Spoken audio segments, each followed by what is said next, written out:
Bom dia, povo abençoado de Jesus. Iniciamos hoje o Evangelho de Lucas, capítulo 1 ao capítulo 3. Lucas não é um dos apóstolos, nem andou com Jesus. Ele relata fatos, e eu creio, de vários apóstolos, para escrever o Evangelho de Lucas. Lembrando, Lucas, gentio, médico, e ele vai trazer uma visão muito interessante, relatando detalhes de Jesus que nenhum outro evangelho relatou. Eu digo que esse evangelho foi escrito possivelmente na língua grega, direcionado aos gentios. Começa falando nos dias de Herodes, rei da Judéia, sobre um homem. Esse homem da tribo de Levi é sua mulher, da descendente de Arão. Qualquer filho de uma descendente de Arão é um sumo sacerdote. E quando ele vai exercer o seu turno, ele vai ter a visão de um anjo. E o anjo fala que a sua mulher vai ficar grávida e que o menino vai preceder o Senhor e vai preparar o caminho do Senhor. E ele pergunta como pode suceder isso, se ele já é de idade, a mulher também. O anjo diz: eu sou Gabriel, que assisto diante de Deus. O nome Gabriel, poderoso de Deus ou mensageiro de Deus. E ele vai ficar mudo por ter duvidado até o nascimento do menino. E a Bíblia diz que, terminado o turno dele, sua mulher lhe engravida. E quando ela está no 6º mês, o anjo é enviado a uma cidade da Galiléia chamada Nazaré, a uma virgem desposada de um homem da casa de Davi, Maria, e fala que ela vai ter um filho, será filho do Altíssimo, que o Espírito Santo envolveria ela, e o ente que havia de nascer seria chamado Filho de Deus. E fala que Isabel, tua parente, igualmente concebeu um filho na sua velhice, sendo esse já o 6º mês para aquela que se dizia um estéril. João, 6 meses mais velho do que Jesus. E nós temos agora o cântico de Maria, o nascimento de João Batista e o cântico de Zacarias, abençoando e profetizando no seu filho João, como o anjo falou que ele seria chamado. No capítulo 2 fala sobre o decreto publicado pelo primeiro imperador romano, César Augusto, e convocando toda a população para fazer o censo. E agora José desce para a sua cidade natal, junto com a sua mulher grávida, e ali ela vai conceber e dar à luz ao primogênito, o qual chamará Jesus, como o anjo havia dito. E pastores estavam guardando os seus rebanhos no campo, e vai aparecer uma milícia celestial, e a glória de Deus brilha ao redor dele. E o anjo vem trazer boas novas, que na cidade de Davi nasceu o Salvador, e eles vão encontrar uma criança envolta em faixa, deitada numa manjedoura. O catolicismo romano trouxe para o meio cristão que os magos foram até a manjedoura adorar a criança. Mateus capítulo 2, nós estudamos que eles não foram na manjedoura. O menino poderia ter até 2 anos de idade. Os magos do Evangelho de Mateus, capítulo 2, foram na casa do menino. O Evangelho de Lucas agora vai relatar detalhes que nenhum outro evangelho relatou, detalhes da judaicidade de Jesus. No 8º dia ele foi circuncidado, como a lei de Moisés manda, como está escrito no livro de Gênesis, quando Deus faz uma aliança com Abraão. E depois apresentado no templo. O primogênito, ele era consagrado ao Senhor. O que você está vendo aí é um casal praticante da palavra e não simplesmente ouvinte. Circuncidar o menino, levar o sacrifício, como diz a lei, e vão cumprir tudo aquilo conforme está escrito na lei. Tem um resguardo, um tempo da purificação dela, conforme escrito na lei.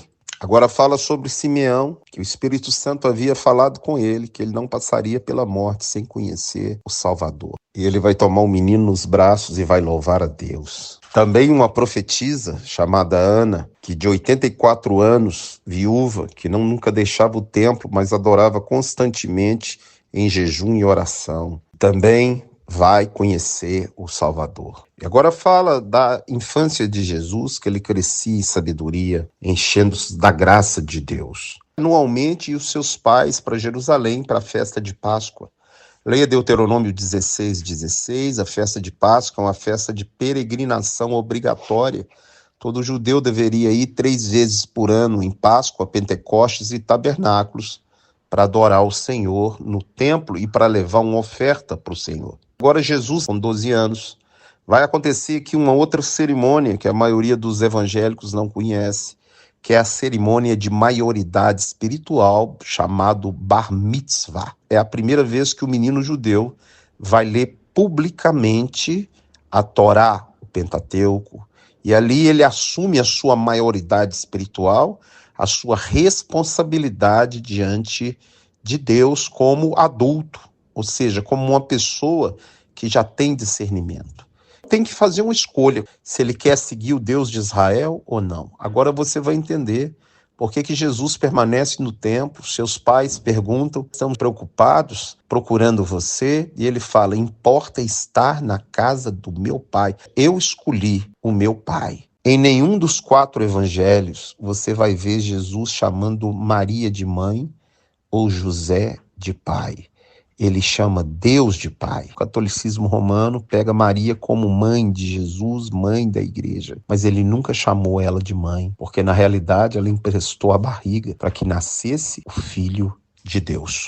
Capítulo 3 mostra que agora é outro imperador, quando Jesus já tem cerca de 30 anos, é Tibério César. Fala sobre a divisão de Israel depois da morte de Herodes o Grande. Os seus filhos, Antipas, Lisânias, Filipe e Arquelau. Herodes Arquelau vai ser levado para Roma morto. No lugar dele vai ficar Pôncio Pilatos. Versículo 2. 2 sumos sacerdotes, Anás e Caifás. Só poderia ter um, que a corrupção, o dinheiro era tão bom que o sogro e o genro eram sumos sacerdotes, corruptos, ladrões, estavam juntos com o Império Romano e com todo tipo de falcatrua do governo dos Herodes.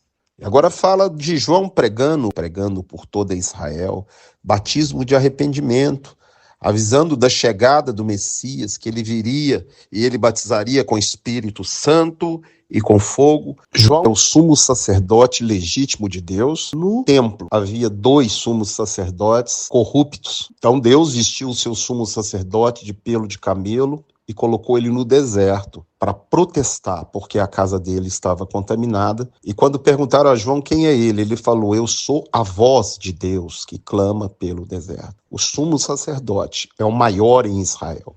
Por isso Jesus foi batizado por João, e por isso ele disse que, nascido de mulher, não há ninguém maior do que João. E aconteceu que, a ser todo o povo batizado, também foi Jesus.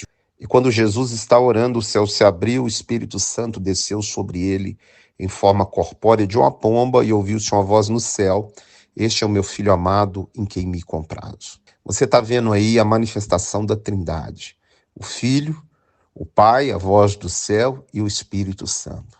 No verso 23, fala que tinha Jesus cerca de 30 anos ao começar o seu ministério, e mostra uma genealogia que termina em Adão, filho de Deus.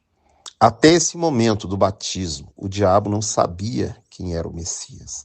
Você vai ver que Herodes mandou matar os de 2 anos para baixo, e se o diabo soubesse quem era a criança, quem era o jovem, quem era o adolescente e quem era o adulto antes de ser batizado, teria matado Jesus antes dele cumprir o seu ministério.